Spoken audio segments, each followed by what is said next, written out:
Hello students, welcome to EPG Pathshala. I'm Dr. Manpreet Arora from Central University of Himachal Pradesh, Dharamshala. Today we are going to talk about the module Foreign Trade Promotion Measures from the paper International Business Operations. After completing this module, you will be able to know about India's foreign trade policy. You'll understand about various initiatives taken by DGFT to promote foreign trade in India. You will be able to gain knowledge about various export promotion schemes prevalent in the country. India's foreign trade policy statement explains the foreign trade policy for the year of 5 years. This policy statement describes all types of market and product strategies that will be followed for promotion of exports and enhancing trading activities. Presently, foreign trade policy for the period of 2015 to 2020 is operational. It states all the foreign trade promotional measures which the government will take in the form of various schemes and incentives. It states various types of advantages available to the exporters and importers if they trade for stated products and services under the relevant scheme. Foreign trade these days play a considerable part in every developing economy. That is why it becomes important to pay special focus and attention to the foreign trade policy. Considerable steps are taken time and again to boost foreign trade by initiating various schemes which are generally stated down in foreign trade policy. In the current foreign trade policy of 25-20, the focus and the vision is to make India a major participant in the world trade by 2020. According to the current policy, government aims at enhancing India's exports of merchandise and services approximately to $900 billion by 2019-20. It also aims to increase India's share in the world exports from 2% to 3.5%. The foreign trade policy for 25-20 to create a sustainable development in foreign trade by various initiatives and flagship programs of the government like Make in India, Digital India, Skills India, etc. to promote and diversify India's export basket. Let us discuss about the foreign trade policy. Foreign trade policy is a set of guidelines which are established by Directorate General of Foreign Trade to regulate, to control and to manage foreign trade of India. The foreign trade policy of India is regulated by Foreign Trade Development and Regulation Act 1992. The main thrust of the Foreign Trade Policy Act is to provide regulations and provisions to encourage, to facilitate and to support foreign trade. Its basic aim is to create self-sufficiency and increase exports of the nation. Ministry of Commerce and Industry administers foreign trade of India, which includes exports to and imports from all the countries around the world. Foreign trade plays a pivotal role in the economic development of the country. That is why it becomes pertinent to take all requisite and important steps to promote and foster trade with all possible countries in the world. Let us talk about the trade facilitation schemes and the role of DGFT in foreign trade. Ministry of Commerce and Industry has attached one office, Directorate General of Foreign Trade, that is DGFT, for regulation and promotion of foreign trade. This office is headed by Director General of Foreign Trade. Since 1991, this institution is involved in regulation, promotion and inducing foreign trade through regulation. DGFT is acting as a facilitator of increasing and augmenting exports by taking care of liberalized and globalized market conditions.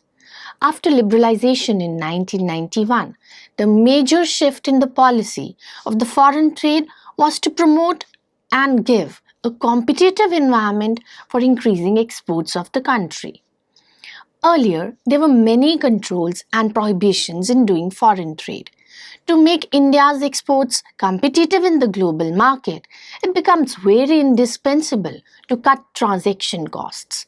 That is why various provisions of foreign trade policy aim at facilitating the various stakeholders of imports and exports. DGFT is the key facilitator of exports and imports.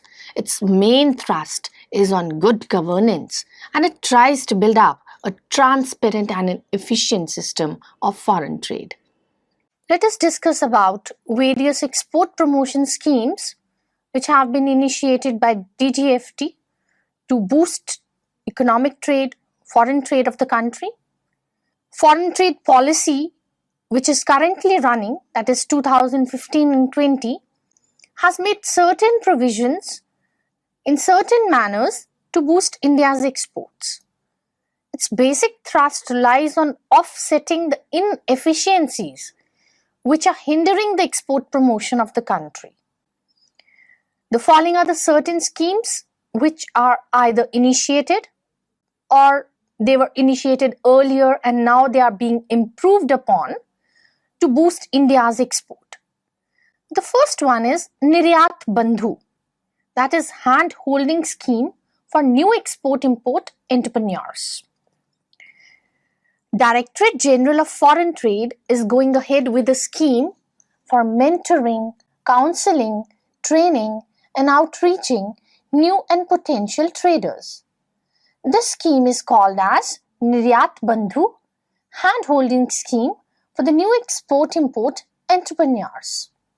The scheme was started under the Foreign Trade Policy in 2009-14 on 13th of October 2011. The basic thrust of this scheme was to focus on the coaching, mentoring, and inculcating skills in the first generation entrepreneurs in the field of international trade.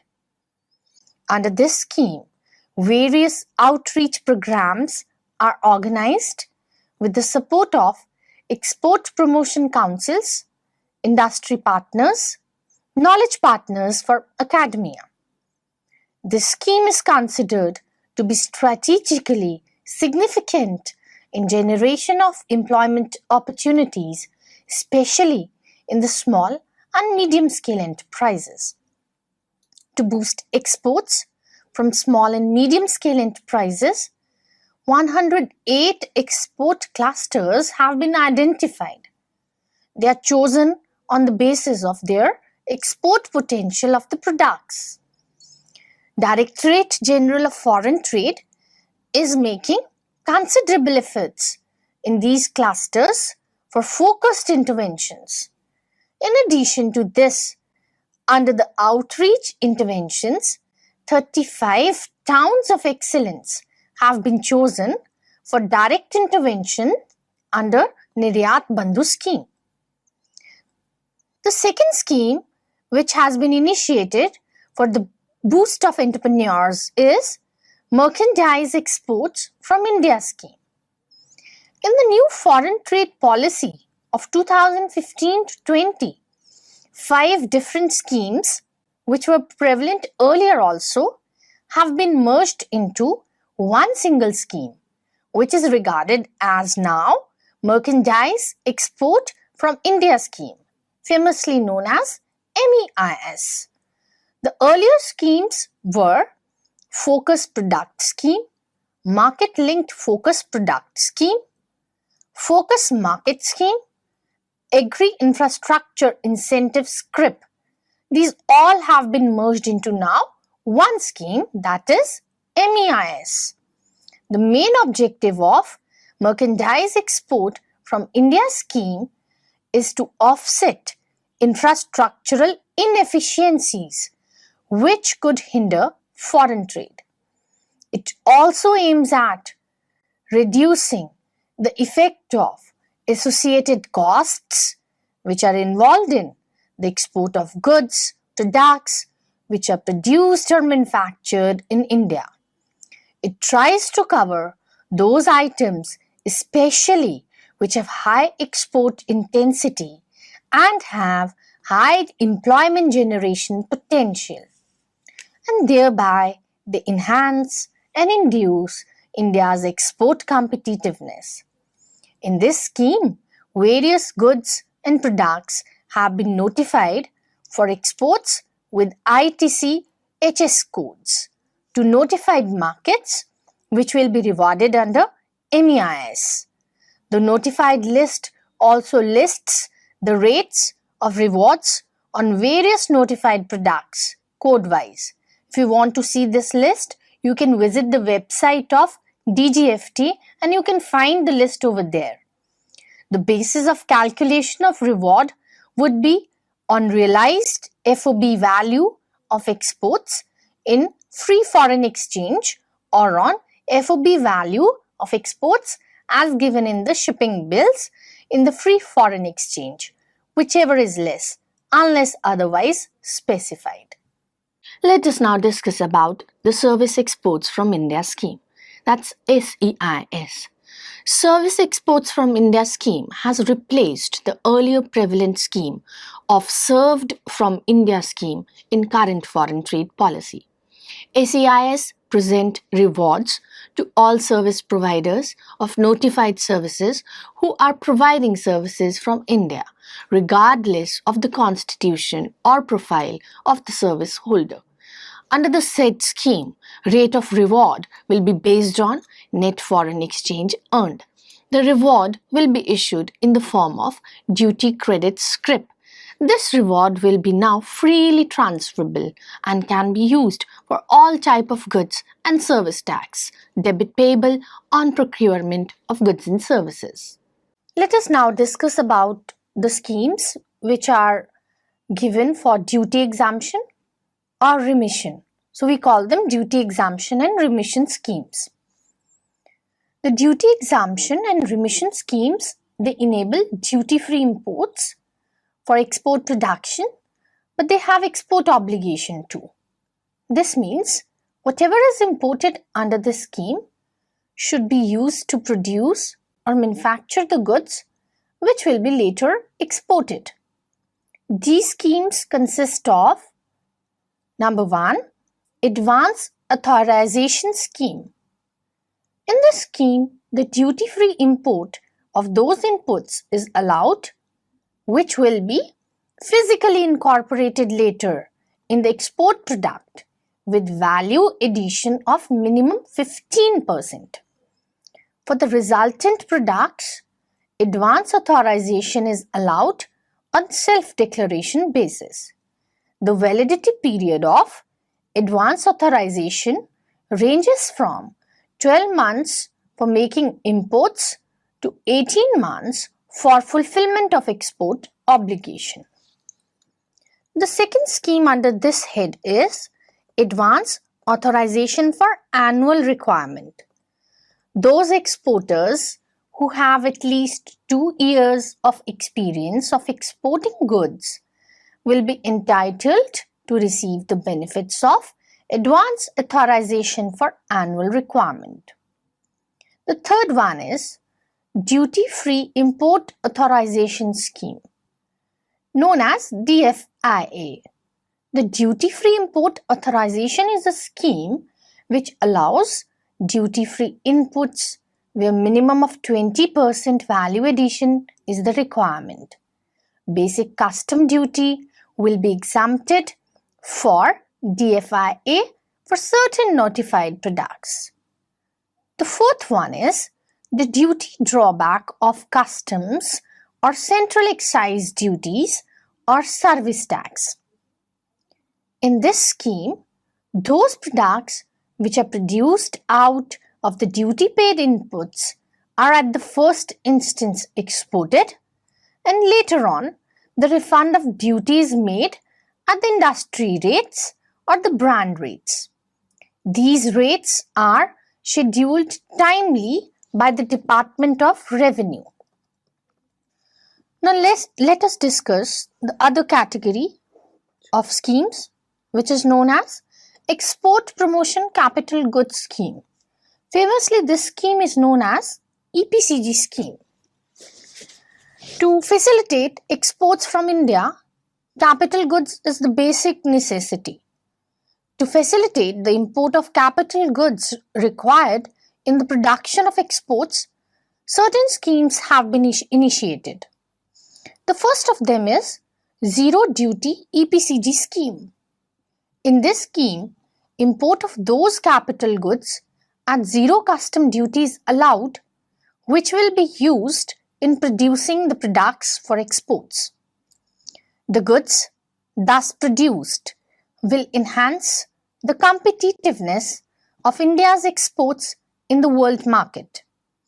This scheme aims at producing better quality goods with the use of modern technology, machines, or other capital goods which can be imported from rest of the world. This scheme creates an obligation of exporting goods worth 6 times of duty saved in the past 6 years. The another scheme is Post-Export EPCG Duty Credit Scrip Scheme. Those exporters who want to import capital goods by doing full payment of duty in cash first can take advantage of Post-Export EPCG Duty Credit Scrip Scheme. Providing the position of status holders. In the new foreign trade policy of 1520, those businessmen who have achieved excellence in international trade and have contributed immensely in the foreign trade of India are proposed to be given the position of status holders. In order to save their time, transaction costs, and facilitate export activities, they will be given special treatment. Now, they will be given the status of 1, 2, 3, 4 or 5-star export houses. Earlier, they were given the certificate of export house, star export house, trading house, star trading house or premier trading house. Further, the producers or the manufacturers who have achieved the position of status holders, they are entitled to self-certify their manufactured goods so as to qualify for the preferential treatment under different preferential trading agreements, free trade agreements, comprehensive economic cooperation agreements, and comprehensive economic partnership agreements. Another category of the schemes under this heading is promoting and boosting Make in India program. So, in order to promote domestic capital goods and manufacturing industry, the specific export obligation under this EPCG scheme has been reduced to 75%. Those export products which have high domestic content and value addition will receive higher rewards under MEIS scheme. Another scheme which has been started to promote exports is the trade facilitation through paperless trade. Though DGFT provides the facility of online filing of various applications, but certain documents have to be submitted physically. In order to provide ease of doing business 24 hours, further it is proposed in this FTP to provide paperless facility of processing various rewards. The exporters will be benefited immensely if they are allowed to submit their various documents online. Documents like certificate from CA, application for availing schemes, they can be filed online. This would not only save paper but will also save cost and time of exporters. It also proposes to generate online interministerial consultations for certain approvals, norms, fixations, etc. As a result, exporters will not have to submit hard copies of various documents. DGFT is also working towards having a better communication with exporters by providing them facility of uploading their important details and information in the IEC database. Other e-governance initiatives have also been undertaken by DGFT to facilitate trade, which are creating a message exchange mechanism for exchange of export reward scripts from DGFT to customs. It is also working in the direction of creating exchange mechanism for transmission of import details from the customs to Directorate General of Foreign Trade. Export obligation discharge certificates will also be now issued online. Creating a message exchange mechanism with Ministry of Corporate Affairs for CIN in DIN. Online payment of fees by using debit and credit cards.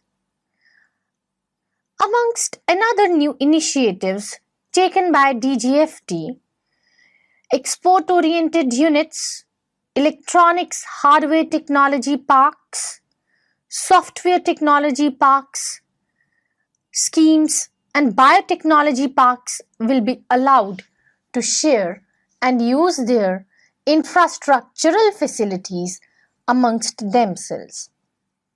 This effort is initiated in order that these units are able to utilize their facilities in optimum manner and duplication of efforts is minimized. Further, inter-unit transfer of goods and services are allowed among these units. It will help in reducing the cost of transportation and other related costs, and it will result in maintaining effective supply chain. Export-oriented houses have also been allowed to set up their warehouses near the port of exports. It aims at reducing and lowering down the lead time for delivery of goods, which ultimately brings efficiency in exports. EOUs, EHTPs, STPIs, they are allowed to reallocate capital goods to other export-oriented units, other electronic hardware technology parks, other software technology parks, or biotechnology parks. Even they can supply or reallocate capital goods to SEZ units. Now, a provision has been made that if such transferred goods, which are capital in nature, are abandoned by the recipient, then the same can be returned to the supplying unit without payment of the duty. In addition to all these stated schemes, the following measures are undertaken under new foreign trade policy to promote foreign trade and facilitate the export of the country.